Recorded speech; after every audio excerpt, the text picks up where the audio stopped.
జ్యోతి వచ్చేటప్పటికి ఇప్పుడు ఇందాక ఈనాడు రాసుకొచ్చింది ఏంటిది, మహిత్ అనేటటువంటి అబ్బాయికి చైతన్యాలో చదివాడు, అతనికి ఫస్ట్ ర్యాంక్ వచ్చింది జేఈ మెయిన్స్ అని కదా. మరి నారాయణ అడ్వర్టైజ్మెంట్ ఇచ్చుకుంది, ఇది అదేంటో అర్థం కావట్లా. చైతన్యాలో ర్యాంక్ సంపాదించిన అతని పేరుని నారాయణ ఎట్లా వేసుకుంది అడ్వర్టైజ్మెంట్. ఆంధ్రప్రదేశ్ స్టేట్ టాపర్ 100% ఎన్ మహిత్, తెలుగు రాష్ట్రాలతో పాటు ఆల్ ఇండియా నెంబర్ 1గా నారాయణ. గత 3 సంవత్సరాల్లో 300కి 300 మార్కులు సాధించే నారాయణ విద్యార్థులు 7 అంటూ కర్ణాటక స్టేట్ టాపర్ అట ఎవరో. అట్లాగే only and 100% in Telangana Vivaan Sharad Manishwari. Maharashtra state topper 100 and only 100% Mahadev విరాధ్య.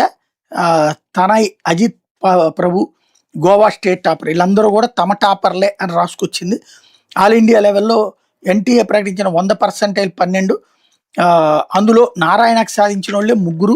ఆంధ్రప్రదేశ్లో ఎన్టీఏ ప్రకటించిన 100% 2, అందులో నారాయణ ఒకటి సాధించింది అన్నటువంటి రాసుకొచ్చారు. వీళ్ళదేం చైతన్య అని ఈనాడు రాసింది. ఏది నిజం అన్నటువంటిది ఇక్కడ కన్ఫ్యూజన్ అనమాట. వార్త నిజమా, విషయం నిజమా? నారాయణ వేరు చైతన్య వేరు కదా విద్యా సంస్థలు. మరి ఎక్కడి నుంచి పుట్టుకొచ్చింది? లేకపోతే చైతన్య ర్యాంకులు నారాయణ, నారాయణ ర్యాంకులు చైతన్య క్లెయిమ్ చేసుకుంటారు.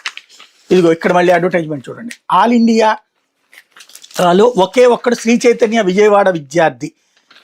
ఇది మోహిత్ మాట్లాడుతూ, నన్ను శ్రీ చైతన్యాలు జరిపించిన నా తల్లిదండ్రులకు ధన్యవాదాలు. నేను ఆల్ ఇండియా టాపర్ కావడానికి మా program micro schedules, expert faculty, doubts clarification sessions, grand టెస్ట్లు, ఆల్ ఇండియా ర్యాంకింగ్ సిస్టమ్తో పాటు మా హాస్టల్ వాతావరణం కూడా కానీ అందుకు శ్రీ చైతన్య మేనేజ్మెంట్ కృతజ్ఞతలని ఆ కుర్రోడు చెప్పాడని అడ్వర్టైజ్మెంట్. మరి ఇక్కడ ఎవరిది తప్పు చేస్తున్నారు అన్నది తేలాలి.